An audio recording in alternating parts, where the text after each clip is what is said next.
Welcome to season 6, episode 6 of the Bodcast.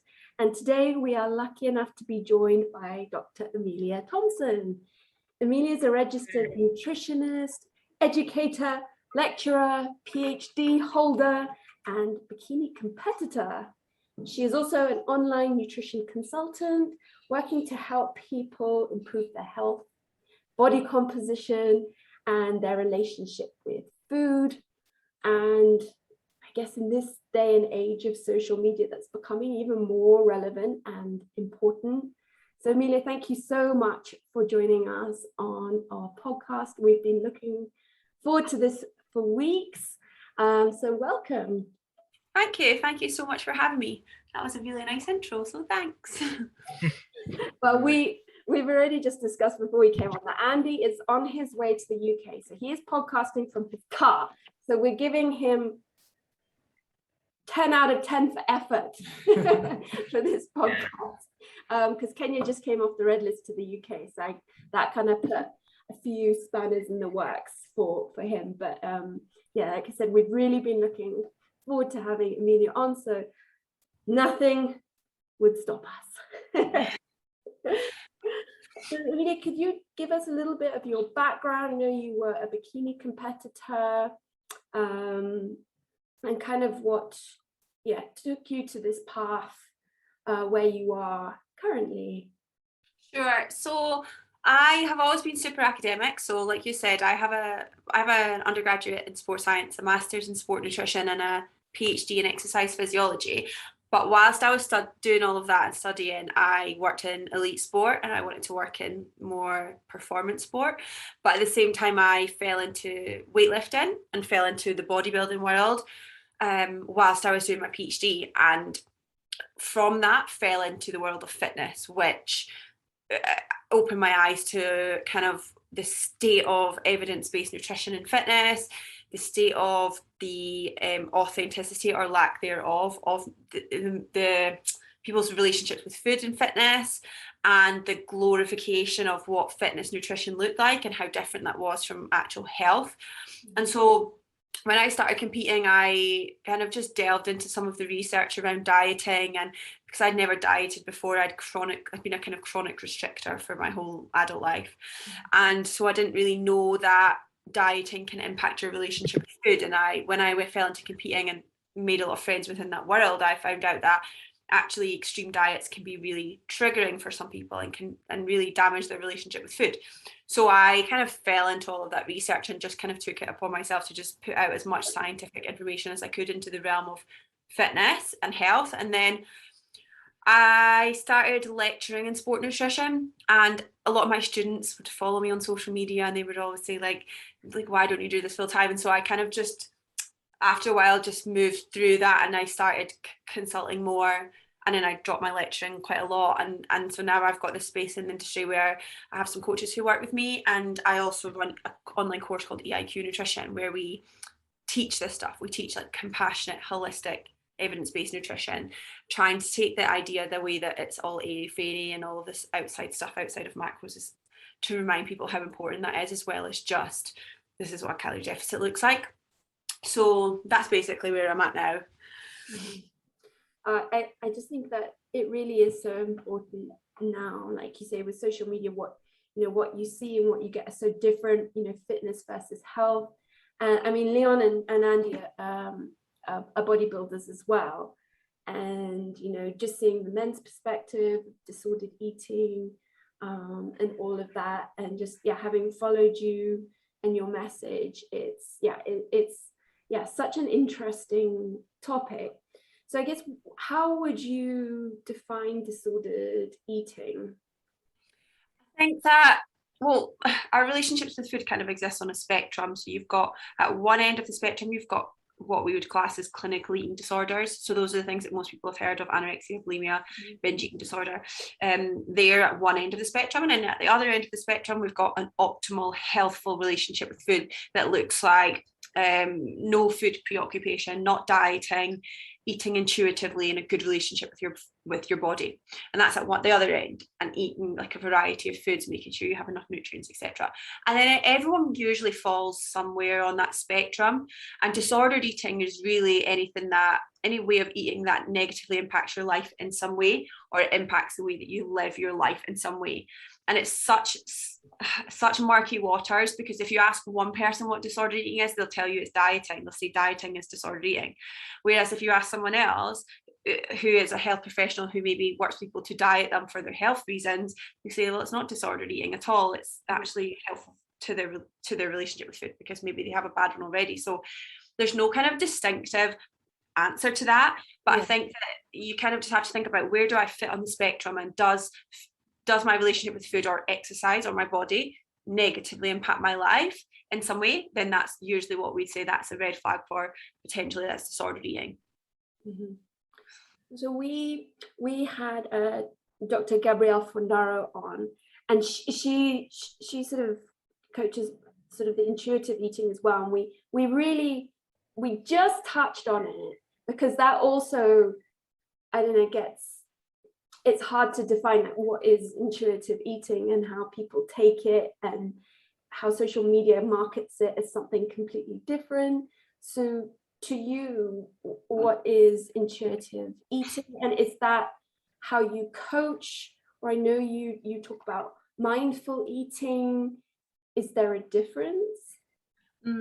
I think Gabrielle's got a really interesting perspective on this as well. I do enjoy watching what she says about these things. For me, intuitive eating is a very structured intervention, and it's not what I do with my clients. Intuitive eating is, these 10 principles, based on these 10 principles, and it's quite structured, and there are not rules, but there are guidelines, and there are step-by-step processes to go through. And that's not what I do with my clients. It's an anti-diet approach, which is fine. But what I do with my clients is a lot more flexible, and I'd call it more of a modified intuitive eating protocol, where I take the principles from quote unquote intuitive eating, and things like food neutrality, mindfulness, and kind of take those and put them into a more of a structured way to support someone who may well have physique goals still, or is trying to improve their relationship with food, but also they care about maintaining muscle mass. So we say, right, we're still going to have these guidelines of 4 protein servings a day, vegetables and fruits with all of your meals. We're still going to care about fueling your training, and that still falls into some of the intuitive eating stuff, because they do care about macros and micros, and they just don't call it that. They call it like food education, and so it's still similar. But I'm not an intuitive eating practitioner, and I don't follow the rules of that, because I don't necessarily think rules are helpful. And I'm also not anti-diet for some people if they want to diet, and I think it's required in the space for people that need to be anti-diet. But for me, it's too restrictive, and it's too dichotomous. It's too anti-diet for me. I don't agree with all of it, and so that's why I don't use it. But I do take the best parts of it and use it to support my clients in a non-anti-diet way. Yeah, no, I like that, because it's like people still have, I guess, physique or aesthetic goals, and it's not to say like that is wrong, but you don't necessarily want to go, down the road of weighing your food and and using MyFitnessPal, any of those other nutrition apps. And I think, like you say, like anti-diet can be, I think people then feel ashamed of having, aesthetic goals. And I mean, I don't, I'm not sort of qualified to sort of like teach, how to go more down your route, but I find that really fascinating, because it really is not for everyone to be tracking your calories and macros. And ultimately what we want is people at the end of their journey, when they're at a good place, we want them all to be eating intuitively. We don't want everyone to be attached to MyFitnessPal or dieting all the time, but dieting can serve a purpose at some times, tracking can serve a purpose other times. But the end point, pretty much the end point for all my clients, is that they're eating intuitively, but they're also still mindful of, they're still progressively overloading in their training, they're still making sure they get enough protein and all of these things. They just do it in a much more holistic way. And that's a good relationship with food. It doesn't need to be like this identity of intuitive eating, or I think that's often a problem that we have, especially in nutrition. Like everyone wants an identity for their diet. They're like, they're a bodybuilder, or they're a physique competitor, or they're an anti-diet person, or they're a body positive person. And it's like, you're not, you're just you, and you just don't track your macros, and that's legit. That's fine. You don't need to attach yourself to this thing. So that's why I don't like to give it a name. So I just think otherwise we end up just attaching to it. Yeah, of course. So I agree there, because I do think there's a space where people, not space, everyone seems to want a pitch a camp and fight a cause where actually there's no one solution fits everyone, and the flexibility to move between different approaches is kind of where you need to be, because I've met people that need to diet because of health reasons, and I've met people that are dieting when they're really lean already because they've got where they've been preconditioned to believe that they need to still be leaner and leaner and leaner and overtrain. Yeah, absolutely that. And that's the thing, you need to figure out why you're dieting. I'm anti-diet for people that are lean who are dieting to try and find some sort of acceptance or control in their body. I am an anti-diet for those people.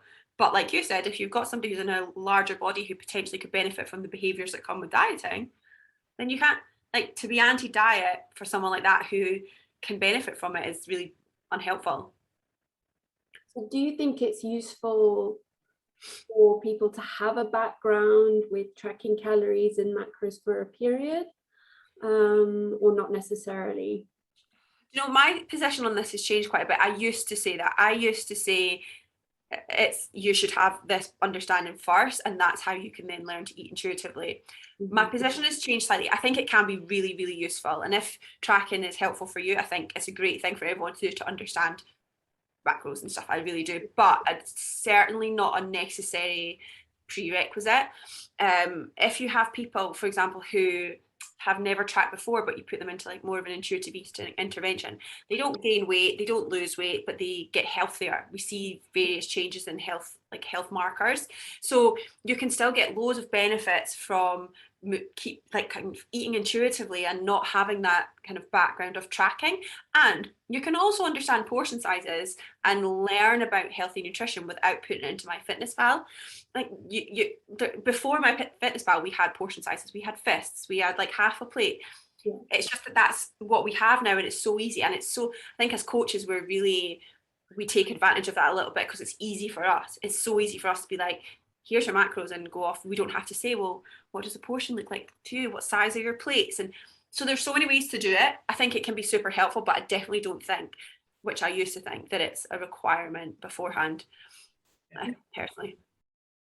Yeah, no, I think that's really interesting, because we've always kind of thought it's so helpful to have that, not even for that long, but just like you say, to understand more portion sizes and nutrient information of food. But yeah, definitely from working with some people, it's not for them.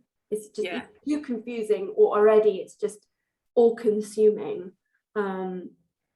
Exactly that. And people have got lives, and a lot of people have got families and all these things. And as soon as you start saying let's track everything, then it gets in the way of their family life and their other values. And you think we're supposed to be helping you fit this into your life, not just take away from it. But like you said, there is a place, I think, sometimes. Yeah, I think I always say this to clients: anything that causes you stress in my training, I'm just going to remove. So if weighing yourself once a week causes you anxiety, we're going to stop weighing you. Same with tracking. If someone said to me, I find it really hard to track, and it's I'm getting stressed about hitting my macros, I will pull it, because I always say to people, my clients, because they're not professional athletes, so this should be fun. You should be getting enjoyment out of training. Training's enjoyable, and eating well is to fuel that training, not the other way around. We should have fun training, and food is just fuel for that. Enjoy your food occasionally. Yeah, I think that's a nice way of putting it, actually. If it causes you stress, let's not do it. Because as well, I think when people have come from bad coaches or bad support in the past, they've been forced to do so many things. And it still amazes me to this day, some of the practices that some coaches have. And it's like, well, I don't care if you don't like weighing yourself. It's the only way that I can measure your progress. So you have to do it. And I said to my client the other day, I'll support you through whatever you need. She had a lot going on. And I said, look, we'll skip this check-in. I'll support you. And she said, that I just want to say thanks. No coach has ever told me they've got my back before. And I just thought, what on earth? Sometimes you think, you try and do all of this kind of progressive stuff and holistic stuff, and you think, really, a lot of the stuff out there is so basic that even the most minute changes that you're making are transformative. By saying you've got your client's back, it's oh, now I want to do well. It's like, but anyway, that's a total other. I do think some coaches get caught up with this PTI mentality of like the army PTI, where it's my way or the highway, tough love. When the reality is that may work for one person, but those people, often own like the forces or need that structure. But for a lot of other people, that's the exact opposite of what they need. We need a bit more nurturing, we need an putting around them, and actually, explain that you're a team and you work as a team, not it's me telling you what to do. Well, exactly. And if you think about people who have poor relationships with food, or people who need to diet for their health or want to diet, a lot of that time that coexists with low self-worth. Like, that's really common. And a lot of times people diet to try and develop their self-worth. So if you're then preaching at them and taking away their autonomy, it's the opposite of improving their self-worth. And they're much more likely to fail on their goals because they don't have any self-worth. They don't believe they're worth it. They can't do it. They won't stick to it because they're not worth it. But that's, again, I just don't think some people are open to that discussion. It's their way or the highway, like you said. Yeah, and I think Andy touched on, we always talk a lot about how it's, what you see on social media, maybe especially with fitness, like that person is either a competitor or it's their whole life, and they're, maybe they're using macro and calorie tracking methods. So I think so many people just assume that that's how you've got to do it if you have, a physique goal. And that is very black or white, but like with your approach you can have both, and not necessarily have to go down one route. But so with your method, is it different for each client, or do you have a sort of a structure that most people kind of follow? I mean, it depends on their goals, but we have the same overarching kind of principles. So I provide a lot of homework for my clients that are more kind of therapeutic techniques. So they'll do things like work on their self-compassion, their mindfulness, and they'll have specific habits and tasks to do. They'll work on their belief systems and their values, and that's really important because that then informs what we do. But we also, regardless of what their goals are with their nutrition, we also do a lot of work on re-establishing trust in themselves and their internal cues. So we'll do a lot of fullness work and hunger work. And so regardless of their goals, all of these things combine to really develop trust in themselves again, whatever route they're going down for their body or their relationship with food. A lot of it just is about trust and respecting themselves whilst we do all the macros and the nutrition stuff. So I'll have a client who works with me for 2 years and I never set them a macro ever.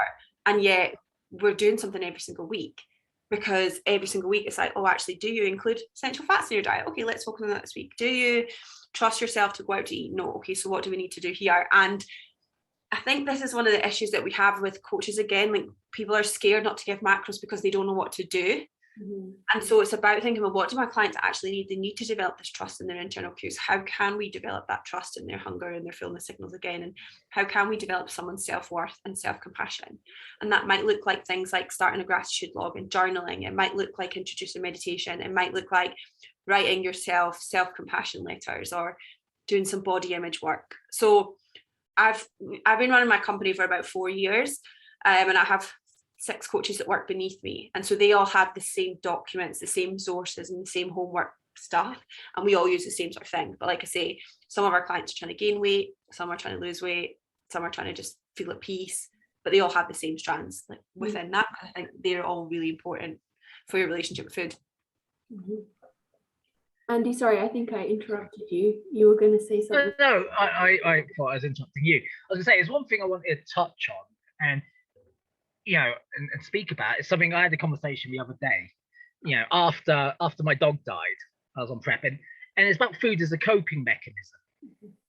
Because I was having this conversation with Kat, my girlfriend. I was like, for me, food is a very valid coping mechanism. I said, whilst I was in prep, I couldn't use it as a coping mechanism. Normally I would, rather than drinking. Like when I was younger and left the Marines, I was in the police, I would just go and drinking. But now I'm likely to just eat. And I think there's a bit of almost a stigma to food as a coping mechanism. And I think there's a fine line between using it as an initial coping mechanism and then it becoming something bigger.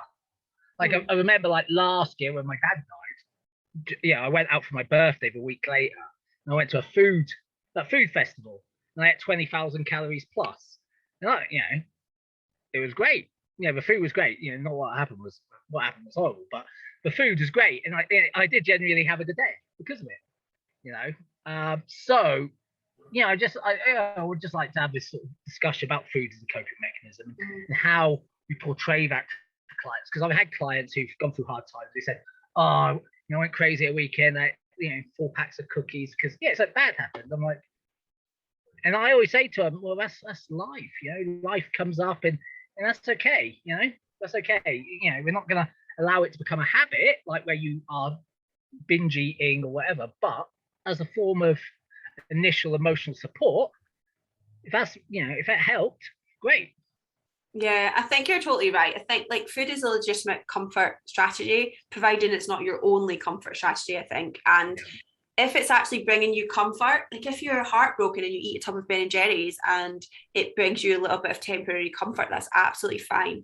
But if it becomes a point where you're eating that every day, and rather than crying, you're actually just eating, and you're not even dealing with your feelings, then that's the difference. It's like, so I can see with my clients, if they're trying to just not feel something, or if they say, do you know what, I was so upset, I cried on the floor for half an hour and then I ate some ice cream. Fantastic. Welcome to being a human being. That's great. But if they're just sort of saying everything is fine, but I keep overeating, and I say, well, you've just been dumped and you've just lost your job and all these things, and you're telling me everything is fine, then we've got a bit of a disconnect here. So I think it's about having that relationship with someone, right? But you're completely right. It's just about, well, one of the strands of self-compassion is common humanity, which is like this idea that you're human and it's normal and everyone does it. And so if you can, sometimes it's just about reminding someone of that, right? It's like, you're a human being and I've done that before and that's okay. And you move on and that's fine. So it's not like a black and white thing though, isn't it? So people get confused because it's like, there's no right or wrong way to comfort eat. It's just about saying sometimes it's okay and sometimes it's not. That's so interesting. How people view things like that as right or wrong. Like there is no right or wrong way to eat or again diet. And I guess we follow more of a flexible dieting approach. And I mean, is that sort of similar to kind of like mindful eating? Is there or not really? Yeah, so mindful eating, like mindfulness basically just means being in the moment, present, without judgment. That's what mindfulness really means. And so when it comes to mindful eating, it's about sitting down with your food, being aware of what you're eating, not judging what's on your plate, thinking about how hungry you are and eating in accordance with that to some degree, but also eating in accordance with your preference. And so you can eat mindfully whilst tracking your macros, and you can eat mindfully whilst doing flexible dieting. You're not technically eating intuitively, which is slightly different because you're not honouring your hunger and fullness, especially if you're dieting, right? You're following these external rules. But you can certainly implement certain parts of mindful eating within an overall flexible diet type of approach. And actually, that's really helpful because we know that mindfulness is associated with reduced disordered eating symptoms, reduced overeating, reduced binge eating. So often if you're dieting, regardless of whether you're flexible dieting or not, after you diet, you can have this poor relationship with food for a lot of people. And so doing things like practicing mindful eating whilst you're still dieting, practicing self-compassion whilst you're still dieting, means that when you finish dieting and you're not using MyFitnessPal all the time, you are a lot more mindful of what you're doing and you're less likely then to fall into bad habits. So all of these things, although they can help with like that poor relationship with food, they can really help to implement as soon as you start like flexible dieting or dieting in any way. Yeah, no, with that, do you find like bodybuilding preps, because you're in such a structured sort of lifestyle, and I remember my first competition. After the competition, you look lean. You're not the healthiest, but you look the best. You feel like, wow, I could stay like this forever. And after I, it's go out for burgers or whatever with friends, but somehow I was scared of it because I was like, man, I'm going to lose my abs. But it really didn't bother me, but I'm sure you've seen sort of how bodybuilding lifestyle can create sort of that mindset where it's almost disordered eating for some people. Yeah, I would say it's disordered eating for most people, not all people, but most people. There was actually a paper that looked at this, and they identified like 3 different strands to why this happens in bodybuilders. So you've got like the extreme dieting side of things. So when you extreme diet, your leptin levels, which is a hunger hormone that helps reduce your appetite, those go down because it's predominantly stored in fat cells. So you've not really got any body fat left, right? So your hunger levels go up.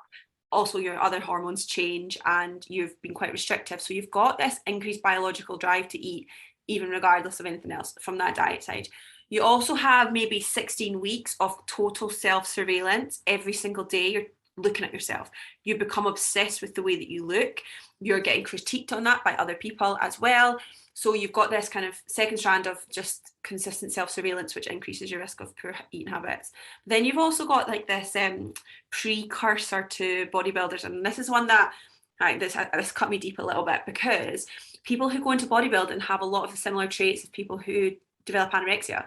And there's 100-fold, I think this is the right stat, there's 100-fold higher rate of prior anorexia diagnoses in people who do bodybuild versus people who don't, 100 times higher. Mm-hmm. They also have, yeah, it's ridiculous, right? They also have increased risks of like perfectionism, narcissism, what else? It's like similar personality traits. And I can say this, right, because I used to compete. Similar personality traits to people who develop anorexia. So those types of people go into bodybuilding. Then they have the biological drive to eat. Then they have the self-surveillance. And then we put them on stage, and then we say, right, off you go. And so it's just like this absolute shitstorm of like all of this comes together. And then we wonder why people like have this disordered eating habits after they finish competing. And when I first started, nobody spoke about it. Nobody would dare say I'm binge eating post-comp, because it's not the pro thing to do. And I still get messages now from people who have prep coaches, and they say, I'm this many weeks out, or I've just finished competing and I'm binge eating every day and I don't know what to do. And I'm like, well, have you told your coach? And they say, no. And their coach is like this kind of pro bodybuilder or something. And it's like the type that would say, well, you just don't want it enough. And so there's still all the shame around it. Mm-hmm. So it's tough. It's really difficult. And women competitors seem to be a lot more vocal about it now, but I think there's still a lot of shame in it with male competitors, which is a shame. Yeah. I think body dysmorphia. Sorry, I'm gone. No. I was just thinking it's I'm yet to hear sort of any past pro or current bodybuilder male who's just like, man, after I just had a hard time, not eating or eating. So I think you're right. It's a lot of the females are out preaching and educating as compared to the men. So yeah. Yeah. So. Thing is, I think the guys who've got the most vocal platform, say, are the pros, where they may not have the same issue because they are genetically gifted and superior. Some may do, but it's at the amateur level where we have to sort of force ourselves and bully ourselves because it doesn't come so easy. True. And I think body dysmorphia is present, and and I know I've got traits of body dysmorphia and have my whole life because my mum always tells me, that I do, because the reality is, I look back at photos from my last prep, and ones I didn't post because I thought I was too fat. And I look at them and go, wow, look how lean I looked now. And I look at it with a hindsight, and it's the same now probably. I did my check-in photos this morning, but I'm not worried about binge eating, because I have a plan for that. But I think for me, that sort of never. You look at yourself with an overly critical eye if you're not careful. It's not like an objective eye. It's super sort of, you look at yourself under a massive microscope, and any tiny fault becomes this big issue. And you just got to be a bit careful then how you reverse out of your diet phase. I'm a bit older, so I'm a little bit more self-aware being in my 40s. But I think if and I didn't compete till later. Luckily, I had other sports pursuits, and I was good at those, and they didn't, like rugby. Being good at rugby, you can look at like anything. It's great, that was never an issue. But I think, and I've said this before, I actually found more body pressure the older I got, and the reality is I felt less body pressures in my 20s than I ever did until my 30s. Like social media was bigger, and there's a lot more pressure for older guys to also look a certain way now. You know, there's whole Instagram pages about guys, shredded guys in their 40s, 50s, 60s, you name it, you know.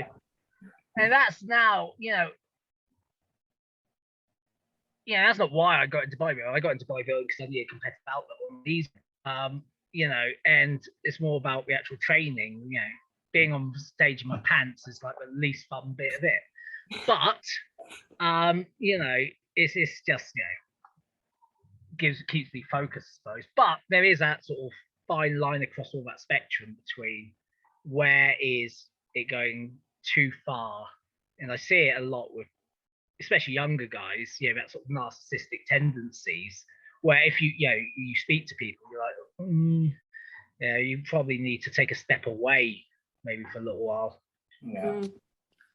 Yeah, usually people that need to take a step away are the ones that definitely won't take a step away. Yeah, exactly. So Emilia, do you get a lot of competitors working with you who've competed and developed disordered eating and want to find a different way? Yeah, I work with a lot of competitors. In fact, one of my coaches who also used to compete, pretty much all of her clients are former competitors who are finally at the point of stepping away. Especially for women as well, there's the added part of hypothalamic amenorrhea, i.e. loss of your period from chronic dieting. And so we get a lot of clients who are like that, who are overeating and who have HA and can consistently restricting, and they finally step away. And a lot of the time they come to us and say temporarily, I want to fix these things and then I'll compete again. But then often, usually they don't, because once they let it go, they realize what life can feel like. And they go, oh, actually, now I've let go of this control. I don't want to go back into that headspace again. So yeah, a lot of our clients are people who have disordered eating habits. Yeah. And sometimes, you know, the number of times I've referred people with eating disorders who have come from competing as well, who have binge eating disorder, and that's outside my scope of practice.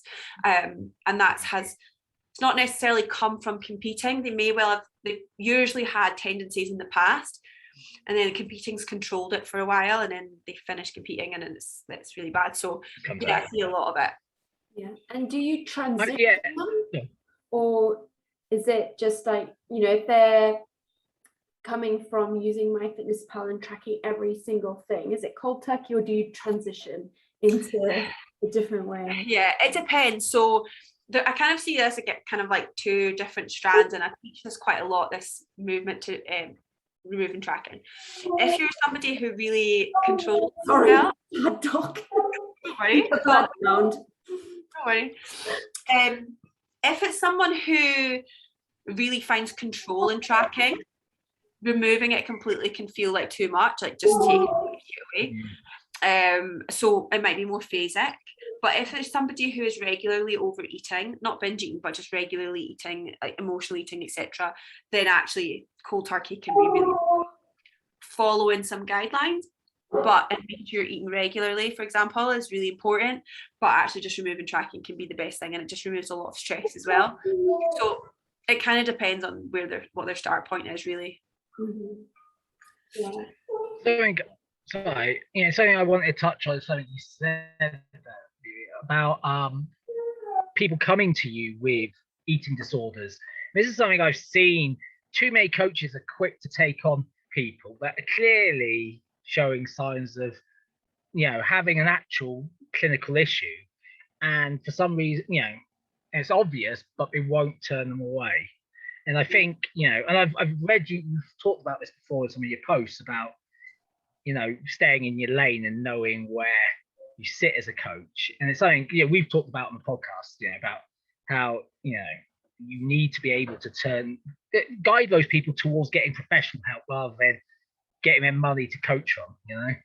Yeah, do you know what? Sometimes I think it's money and people just want the clients. Sometimes I think it's a bit of a hero complex. Like, we have an ego problem in fitness, let's be honest. Yeah. We've all at some point massaged our own egos. But I think that some of it so I think a lot of it is that people genuinely believe that they can help someone, and sometimes that comes from a bit of projection, like they've had disordered eating in the past, and so they say, I know because I've been there, I can help you. I can help you better than the GP because the GP didn't help me, and I know how that feels and I can help. And so sometimes I think it's good intention. You know, you've been through that. Sometimes it's hero complex and sometimes it's money. Either way, there's a clinical route to support people with eating disorders for a reason. And I struggle to see like the good intentions behind it. I struggle to see the best in people who consistently take on clients with eating disorders when they're a personal trainer. It's so dangerous. And even though you think you might be doing good in the short term, sticking them on a meal plan so that they're not binge eating, that works for so long and you think that you've cured them. But as soon as you take that away, they're back at square one again and you wonder what's happened. So yeah, it's so important. It's a shame that within fitness we continue to make this mistake and keep taking people on that are outside of our scope. And the irony, of course, being that we don't have any regulation with this. If I'm a registered nutritionist, so if I took on someone with a clinical eating disorder, I would get struck off as a registered nutritionist. If a personal trainer started working with someone with an eating disorder, there's no fallout from that. They don't get struck off as a personal trainer. True. So that's crazy, isn't it? Like, I honestly think that, you know, the entry level to be a personal trainer is too low. I mean, even as a personal trainer, you shouldn't be giving meal plans or anything like that. It should just be advice. But, you know, I think not just here, but everywhere, you know, I see so many personal trainers giving out very detailed meal plans that are pretty dreadful. But I also think that some people who, you know, who we work with, they somehow they kind of disguise that they do have disordered eating. And, you know, they have quite a specific sort of aesthetic goal. So you think, okay, well, maybe they, you know, tracking calories and macros might work for them. But then you kind of start seeing the signs. But Yeah. I guess it's quite hard to sort of have that discussion with them, because I'm sure that really is a coping mechanism for people with either a full-on disorder or disordered eating. And sometimes it doesn't come out in conversation until a month or two when you've developed that open relationship where someone feels that they can discuss it with you. But again, that's on us to create that environment where people can be honest and can be brave enough and vulnerable enough to tell us these things. And if we're not creating that environment and we're filling it with shame and telling them they just don't want it enough, it's never going to happen. Yeah, no, for sure. And I mean, we always say like the sort of health and fitness industry here in Kenya is still sort of up and coming and growing, but there's just so much focus on like really extreme diets here. There's like fat loss lab and metabolic diet, and, you know, juices is, well, I guess everywhere they're still, you know, the rage. And there's like, I think very, very few people, you know, like you know, with a different way to go about it, you know, and still reaching any body goals that you want, because, you know, that is what a lot of people want. So it's really wonderful, I think, for people who will listen to this to see that, you know, there is no one route to get to where you want to go. You know, you just have to be patient and, you know, not fall for the latest. Yeah, because sometimes it feels like with most clients who come, half the time you're doing damage control. It's trying, you know, I was on a 500 calorie diet, or it's even the training that. So telling that person, like, you know, we're not doing any of that, and you can really see in their head, like, what are you talking about? Like, but that's how you do it. Like, are you sure? And it takes so long. It does happen, but you can see how long it takes for them even to just train right. And because here, I guess cardio is still a big thing, the same way diets and slim teas. So introducing weight training and just more food is like, it's like, whoa. I was sent more food. Yeah, I was sent to you by someone. Are you sure? Yeah, I get a lot of "Are you sure? Are you sure this is enough training? Yeah. I'm 100% sure that 4 sessions a week progressively overloading is legit when you're a mum and you have a job and you have a husband. I'm sure this is enough, but it's really though. Yeah, especially if someone's used to training 6 to 7 days on juices, and it does. The fitness industry just has a long way to go still, but yeah, in the right direction.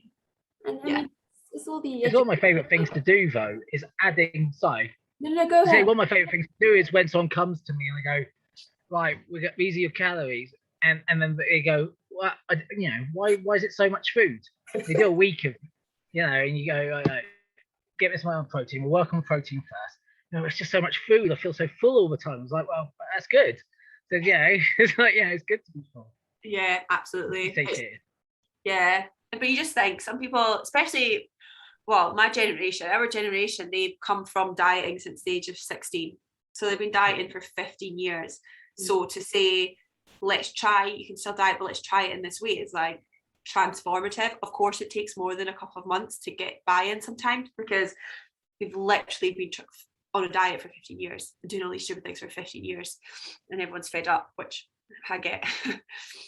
But I don't know if you've noticed though, I don't know if it's ever in the world, but I know, like, you find even here, a lot of cultures anyway, it's women need to eat less. So when the lady is eating a lot, it's like, whoa, slow down.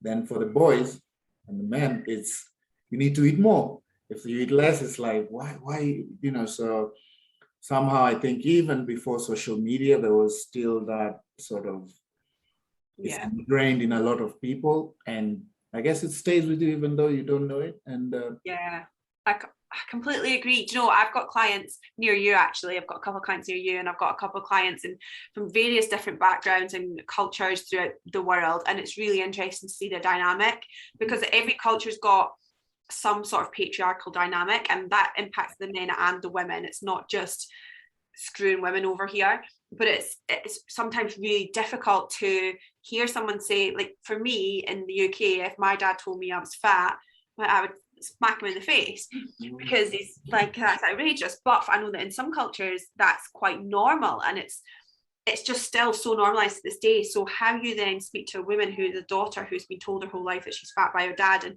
that's been normalized, is really, really tough. And on the flip side, you've got a man, sorry, there's a siren outside, if you've got a man who is constantly being told to, like, be more and eat more and be bigger, and it's the same issue. It's like, do you know what, I just want to be healthy, and that might actually be smaller than I am now, and it's really toxic, both of those sides. So we're constantly fighting against these narratives everywhere.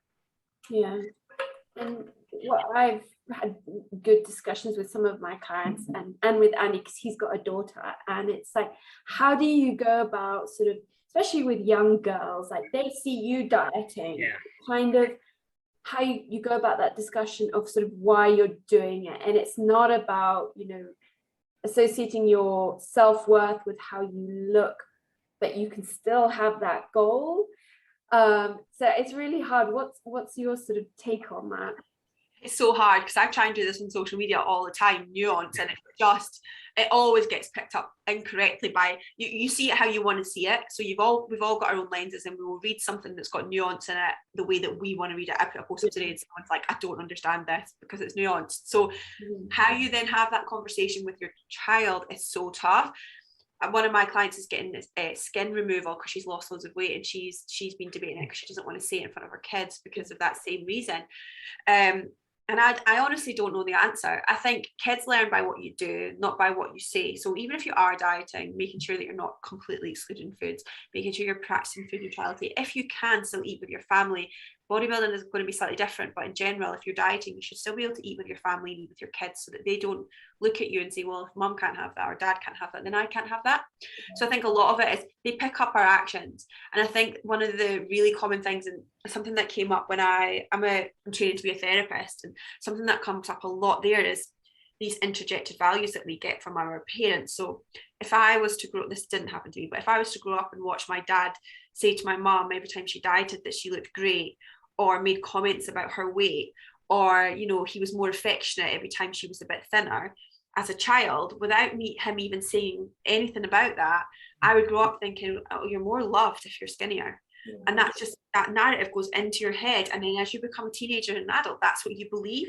And if it's not on the surface, that gets buried really deep. And then you wonder why you're in your 30s and you think, why do I keep trying to lose weight all the time? Why do I keep fighting this all the time?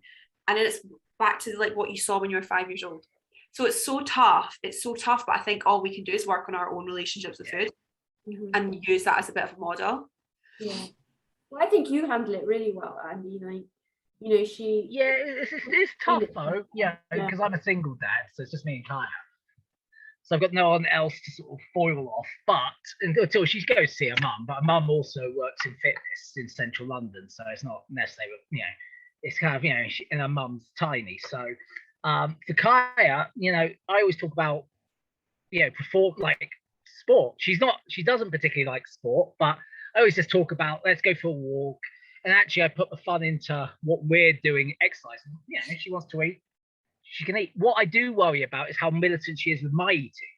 Like if she sees me eating something, like the other day I was giving more carbs, I was eating potatoes, she come in and go, should you be eating those? And she's having a pile of pancakes. And it's like, you know, I'm like, you know, so I worry that, you know, I try to, you know, and I have honest conversations with her. She is now, you know, nearly 9, so she's a little bit more able to hold a good conversation about these things, and talk about, you know, what I do isn't actually great, particularly like bodybuilding is fun for me, but it's not the healthiest way to live your life.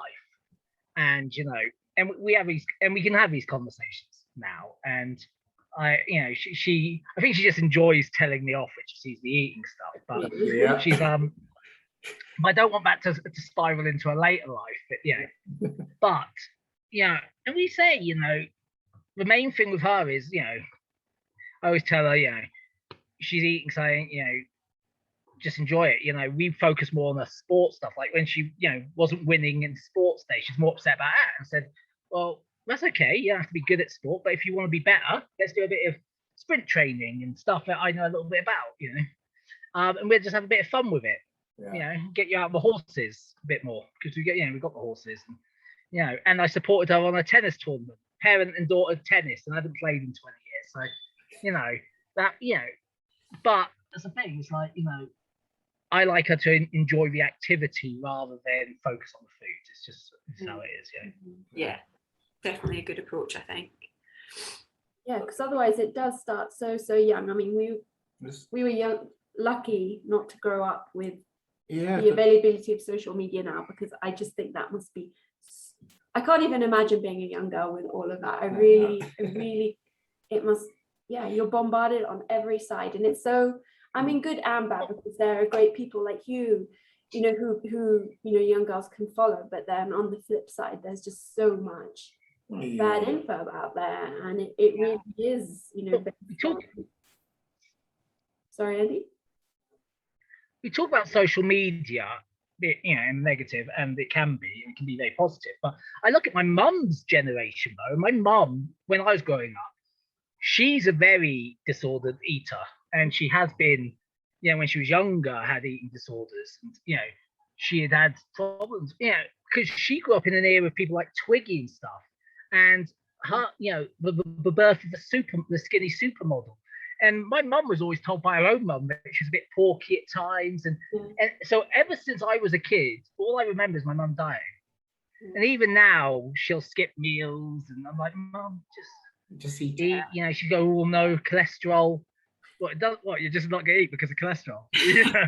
And I try to educate her, but her being mum, she doesn't necessarily listen to why. I'm so much the same with my mum. She'll be like, oh, I shouldn't have that though, and I'm saying, who says you shouldn't? And she's like, oh, I just shouldn't. I say, well, who is? She's like, that's a good question. I had that conversation with her once. I shouldn't have more than one croissant a week because we went for breakfast, and then she was like, I don't know where that's come from, and I was like, well, exactly. So I think the generation above, like, they just didn't have the awareness of it. But I totally agree. They didn't have the awareness of the detriment of dieting all the time or comparing their bodies and all of these things, and then so they've certainly got a lot of disordered habits in that generation. And then our generation, we have the awareness, but we also have such a heightened social comparison. So whereas when we were like, when I was at school, I didn't have Facebook till I was at uni, I don't think. So at school, I was comparing to the girls at school. Whereas now I think if I was 15, I would be comparing to the girls at school plus Kendall Jenner plus the Kardashians, all the other Kardashians, everyone else. And I just think we know this social comparison is one of the main triggers for all these types of behaviours. And our social comparison fields now are just infinite compared to 100 girls in our year. Yeah, because I remember my first competition, same thing. I don't know if it's disordered eating, but I would not eat anything I didn't see any bodybuilder. Like if you tell me, you could have, well, it was always broccoli, rice, and chicken. So if you told me I could have kale, I'm like, no, I wouldn't do it. I don't eat kale. I saw Ronnie Coleman eat broccoli, so why am I? I always need tomatoes in mine. I couldn't do the rice, broccoli, and plain chicken. I couldn't. I always need those chopped tomatoes mixed in. My first competition was. I just couldn't do it. Yo. I think the first one you always do something stupid. I followed a meal plan for 10 weeks, and then when I competed after that, I was like, I'm going to be that person that deliberately eats everything just to make a point, because I was natural and because my thing was condition, and I'd be like, I'm eating crumpets in peak week and that's fine, and I would make a point of doing it, and people hated it. But it's like, no. Fish for thin skin. Yeah. Fish for thin skin. That's how it used to be said. You want thin skin, you eat fish. Yeah, I did the fish for 2 weeks thing, and I wasn't enjoying it. I even remember. No, but you came the whole mentality. You must suffer. Oh yeah, I had to. There is not supposed to be any enjoyment. And you need to suffer. And that was even the second prep, which was the first one. I'd swallow the fish, like I wouldn't do it because I don't like it. But it's like Ronnie Coleman says, or it's lack of mastication, Leon. The digestion must have helped you. It was not a healthy time in any way, but I think that's how people see dieting as well. Like it must be really hard and unpleasant for it to work otherwise. But yeah, I guess looking back, I can say it taught me. So I'm not regretting as such. It's just I can look back and laugh about it and learn from it. So yeah, that's all we can do, right? Because we've all done it absolutely ridiculous. And you just like, well, I learned, it's fine. Yeah. So it helps also because when I have guys doing prep who come with the same mindset, I guess having been there, it's sort of easy to talk to them and teach, and just because I've been there and I see them and they're on this interesting plans, and I'm like, I remember this period of time. So it does serve as good education. Yeah, for sure. Yeah, and I guess for you as well, having been a competitor, that is so useful to understand where that comes from. And but it is sad that so many people think that if you're in a calorie deficit, that just has to be really unpleasant, and if you're not suffering, same with training, if you're not suffering, it's not going to be working. Yeah, the irony being, of course, that the more enjoyable it is, the more likely you are to sustain it, and the more likely you are to drop body fat, and the more likely you are to keep that body fat off and keep wanting to train. But Well, I mean, it's interesting for even self-aware people like you. Like, it's only now that you've just started another sort of fat loss phase that you're like, okay, I'm going to try more of a flexible dieting approach, because before, I think coming from bodybuilding background, you were quite scared to trust yourself, like you were saying, really trust yourself to eat. It's like, who said you can't eat that and get to your goal? There's really no answer. So it's just been ingrained. So you just do it and hope to suffer even more. but it's just nicer because I treat the clients better than I treat myself. I'm teaching them something else, but when it comes to mine, I'm like, nope, I'm swallowing the fish. That's so true, though. That's so true with everyone. And I have this conversation with clients. I said, would you speak to your friend like the way you speak to yourself in a monologue? Like I see check-ins and they say, it's like, wins and they say, oh, no wins this week, and then we go into a self-critical Yeah. tirade, and you're like, would you just got to be kinder to yourself. It's human, it's True. you wouldn't speak to someone else that way. Yeah, I say that a lot. It's like, why are you different from everyone else? You wouldn't criticize your child for eating a bag of crisps. Why do you hate yourself for eating a bag of crisps? Why do you think you're any different from anyone else? And I mean that in the nicest possible way. And just language that people use, it's like it's so negative, like it's always a failure or falling off a wagon or just all of that, and people saying it, I think, without even realizing it. And just when you pick up on that, then they're like, oh, I failed and had a slice of cake, and you're like, what, why is that a failure? And and just like you said before, like, who said you can't eat that? And it's like some they, like, out there said you can't do that. And I guess just bringing awareness to that is really important. Well, I think and unless you've got anything else you want to ask, we make sure you catch your flight. Oh yeah, I'll be good. Good. But Emilia, thank you so much. That was just it's such an interesting topic, and I can't wait for everybody to hear it. As like I said, there's not really anyone like you out here. So I mean, the beauty of social media is it is global. So hopefully more people can find your page and your website and learn more. Thank you so much for having me, and hope you have a good time in Bali if you get there. Enjoy. Thanks. Yes, enjoy it. Sunshine and delicious food. Yeah, for sure. Okay. Thank you. Bye. Bye. Thank you.